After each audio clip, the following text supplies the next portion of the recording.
শেষ বলের নাটকীয়তা। শেষ পর্যন্ত কায়রন পোলার্ডের বলে দুর্দান্ত এক ছক্কা হাঁকিয়ে নিজের দলকে জিতালেন সিমরান হেটমায়ার। মেজর লিগ ক্রিকেটে এমআই নিউ ইয়র্কের বিপক্ষে মাঠে নেমেছিল সিয়াটল ওয়ার্কার্স। নিকোলাস পুরানের দুর্দান্ত সেঞ্চুরিতে অবশ্য মাত্র 4 উইকেট হারিয়ে 237 রান করে MI new York.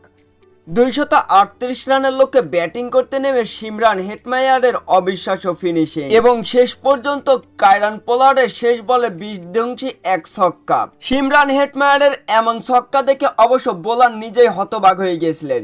Kieron Pollard তিনি অবশ্য সিমরান হেটমায়ারের শেষ বলের সেই ছক্কা দেখে শুধু ছক্কার দিকে তাকিয়েছিলেন। টি-20 ক্রিকেটে 700 ম্যাচ খেলা একমাত্র ক্রিকেটার কায়রন পোলার্ড এদিন তিনি সিমরান হেটমায়ারের তার বলে ছক্কা মারা দেখে অবাক হয়ে যান। এমআই নিউ ইয়র্কের বিপক্ষে অবশ্য শেষ বলে 6 রান দরকার ছিল সিয়াটল ওয়ার্কার্সের।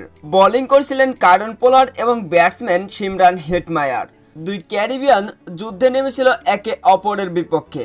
তবে শেষ হাসি হাসল সিমরান হেটমায়ার, কেননা কায়রন পোলার্ডের মতন অভিজ্ঞ একজন বোলারের বলে শেষ পর্যন্ত বিধ্বংসী এক ছক্কা এবং সেই সাথে সাথে নিজের দলকে 3 উইকেটের ব্যবধানে জয়লাভ করায় সিমরান হেটমায়ার।